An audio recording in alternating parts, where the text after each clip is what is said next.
All right, we are on. Hi, everybody. Thank you so much for joining us on this week's episode of Weekly Dose with Dr. Uday. I have a treat for you. We are going to be talking all about intimacy today. And we have a special guest today. Dr. Sadat is going to be giving us all the information. Before we get started into all the good information I have, I'm going to go ahead and get started with introductions. So for those of you that don't know me, I'm Dr. Uday. I'm a board certified family medicine physician. I'm based in Martinsburg, West Virginia. I own my primary care practice, and I also own an aesthetic practice. My goal is to have my patients not only feeling good, but looking good. So let's get right to it. So we have Dr. Sadat with us today. She is a board certified Obgyn and a certified life and executive coach for women. She's based in New York. She's a sex counselor and an educator.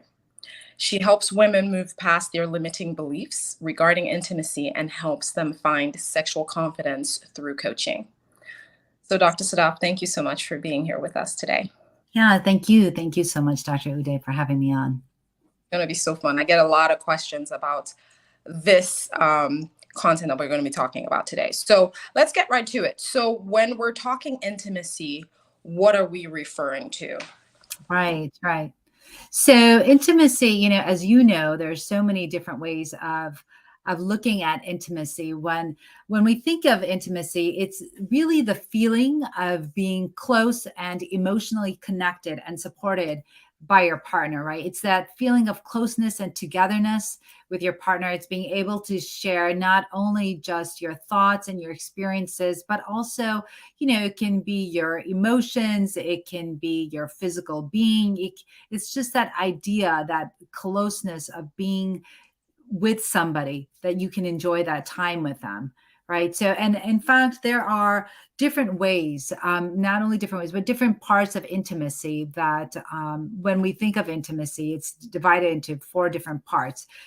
It can be intellectual, so communicating your likes, your wants, your desires, and connecting through the exchange of ideas or just discussion. You can also, there can be physical intimacy. So for example, like holding hands and eye contact and things like that. And then there's emotional type of intimacy. So that's where you establish your trust in a relationship through honesty, and you can share your most innermost feelings with them, and even perhaps connect on a spiritual level. So there's different components of intimacy that we talk about, not just what some people may consider just a sexual intimacy, but there's different layers to it. I was going to say that was a good point, because most people, when they hear intimacy, they're thinking of the physical aspect of it. Right. So you said 4. So I think I got intellectual, physical,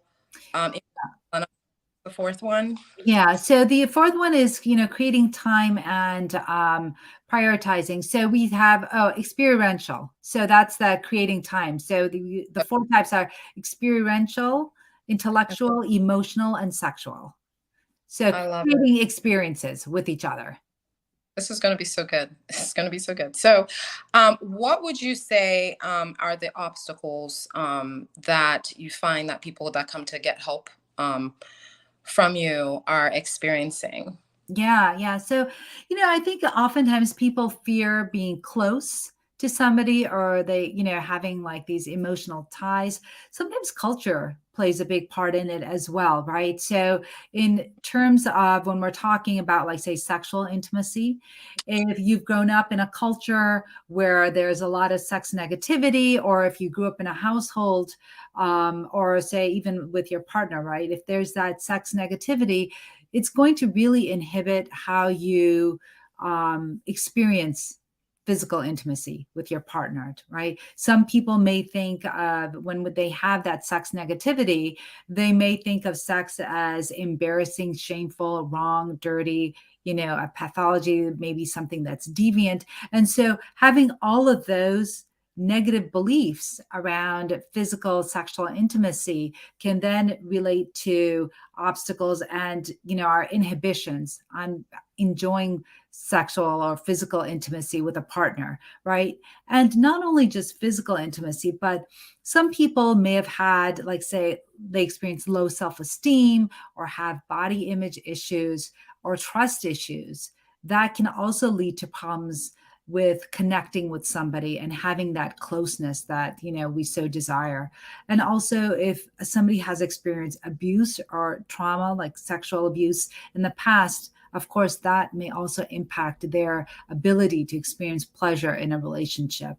um, and of course, something, if we are experiencing depression or anxiety or have something called a avoidant personality disorder, which affects about 2.5 percent of the population, that also can inhibit people from forming these deep connections and creating that intimacy that they would like in their relationship.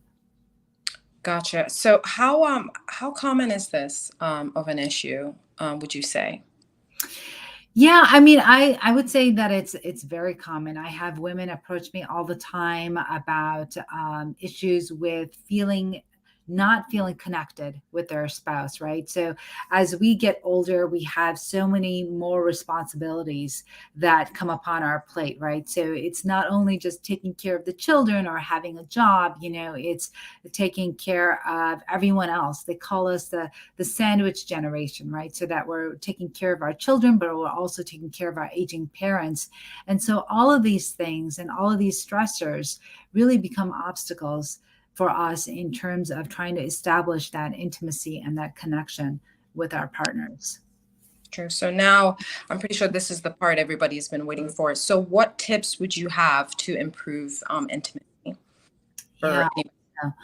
Right. So, it depends on what we want to focus on, right? So, if we're talking about like that experiential intimacy, then the answer to that would be like creating date nights, right? And, Dr. Uday, what I would say is that it's also so important for us to realize that sex and intimacy is going to change as we get older, right? Yeah. That it may not look the same as when we were younger. And perhaps, when you were younger, things were more spontaneous, but really, if you were to take a look at it, they weren't really spontaneous, right? You planned for things. You planned for, if you're going out on a date, you may have thought about it for, a long period of time. You may have laid out the clothes that you were going to wear, maybe the perfume, how you were going to do your hair, what the lighting was going to look like, what the mood was going to be like, right? So even though perhaps in our head we thought that it was spontaneous, it really wasn't spontaneous because we actually planned it out. And so to know that, because oftentimes women will come and say, well, things just aren't spontaneous. It's boring now. We're so used to each other that we just don't even pay attention to one another. Right. But so what if we actually created that time together? What if we created that date night together where we actually planned, where we anticipated what was going to happen? Right. And so now that, we're older and we may have more responsibilities, how about we get a sitter for the kids? And, we have somebody else watch the kids while we create that time that we spend together and that we actually plan it out. And maybe, oftentimes women will also say, like, I just don't have time to have intercourse. I just don't have time for that in my life. But what if you created a date night and you knew and you already discussed it with your spouse that, like at the end of that date night, whatever, what if you were going to be physically intimate with your partner, right? And I know it doesn't sound sexy when you have to plan out everything, but Right. it does lead to the anticipation, right? Because then you're Right. thinking about it, you're planning it, and so you already have it in your mind, and it becomes a priority, right? So oftentimes, there's this author. I don't know if you've heard of her. She's fantastic in the realm of sexual medicine. Her name is Emily Nagoski. She wrote that book, Come As You Are, right? And so she does a whole TED talk on relationships that last. And Yeah. she says that one of the things that are an indicator if your relationship will last or not is if you're making time for each other and also prioritizing sex in your relationship, right? Because sometimes what happens is that, we say there's mismatched libido and that, one partner wants it more than the other partner. But Right. what can happen is that if we're not prioritizing sex, that Hmm. it can result in resentment, it can result in anger, and it can actually, really be a downfall of a relationship, right? They say that it is also, there's a tool, an assessment tool that we use in sexual medicine is called the Female Sexual Satisfaction Survey. And they say that, it's a 30 questionnaire, a 30 question questionnaire on how satisfied women are in their sexually satisfied in their relationship. And they say that depending on how satisfied they are, that's actually a barometer of their relationship. So it really behooves, I think, not just one person, right? Not just one person in a relationship, but I think both people, both persons, to really make, intimacy and even physical intimacy actually a priority in that relationship. That's very important. So, I mean, one of the top things is that date night. So I do actually talk to patients about that. If it, usually once a week at least. Wow. Um, and the other one is what gets scheduled gets done. You literally do what's important. Right. So it's Right. important to get scheduled. Absolutely. You can even, so it doesn't even have to be really planned out, right? Like you can even if you're just sitting on a couch with your partner, right? How do you increase intimacy? Maybe you spend that time cuddling with each other, right? Maybe it's holding hands, maybe it's taking a walk outside, maybe it's doing activities together, right? So it's basically creating time with that other person in your relationship that is solely for them, right? Absolutely. So it's that one-on-one time that you have with your partner, and that's what creates that intimacy. That's what creates that togetherness, that closeness that so many people desire in a relationship. Absolutely. And I know for me, I mean, everybody's different, but mine, it has to be scheduled just because of how busy I am. Yeah, And for the date night, it has to be scheduled, and we have a specific day for that. So everybody can do it differently, but that is so important what you're saying. So the other question I guess I will ask is, um, who's your ideal client? Who's the what kind of issues can you help clients with? Because I'm pretty sure people are listening and wondering what kind of issues they can come to you with. yeah, yeah. So, typically, somebody who is, usually midlife, for women, typically women that are done with childbearing. So they could be women in their, perhaps their late 30s, early 40s, women that are, established in their careers, but know that there is something more, right? They want something more in their relationship, whether it can be just establishing that intimacy, or whether it's learning more about themselves, learning more about connecting with themselves, right? So it's intimacy not only with another person, but it's also with yourself, giving yourself time to understand what your outlook is on relationships. And there's a lot of women that perhaps due to culture may have inability, right, to kind of explore Mhm. their sexuality. And so really that is the woman that would come to me. It would be women that perhaps experiences vaginismus, right? So I'm a gynecologist, and I often see women that experience that. And so, for your viewers or your listeners that may not know what vaginismus is where the muscles of the vagina, so typically the lower third of the vagina, the muscles surrounding the vagina, they become tense, even with just the thought of, penile vaginal intercourse, or even with anything really penetrating the vagina, right? So it can just even be a pelvic exam, it can be a speculum exam, it can be a tampon, it can be, intercourse, but anything that causes penetration that then results in that those muscles tensing up. And Mm. so that woman is somebody that also comes to me. And I actually had a person one time approach me, and she asked for help regarding this. And she said that she felt like, people could almost sense, she hadn't been married and she wanted to get married, but she said that, right when it came time for intimacy, she would tense up, and she almost felt like that was inhibiting her ability to form that closeness with, her future spouse, and so that those relations would fall apart for her. So a client such as that, who's looking for help with really their negative thoughts surrounding sex or intimacy, and really is wanting to change that, that is really the person that often comes to me. And especially with my background in gynecology, it helps that I can go over the anatomy, and then we also talk about arousal. We talk about arousal non-concordance. We talk about orgasm, and all the things that they may not feel comfortable talking about with others. That is perfect. So everybody listening, you heard it. So I just wanted to make sure they were clear on what they could come to you with, and it sounds like pretty much a lot.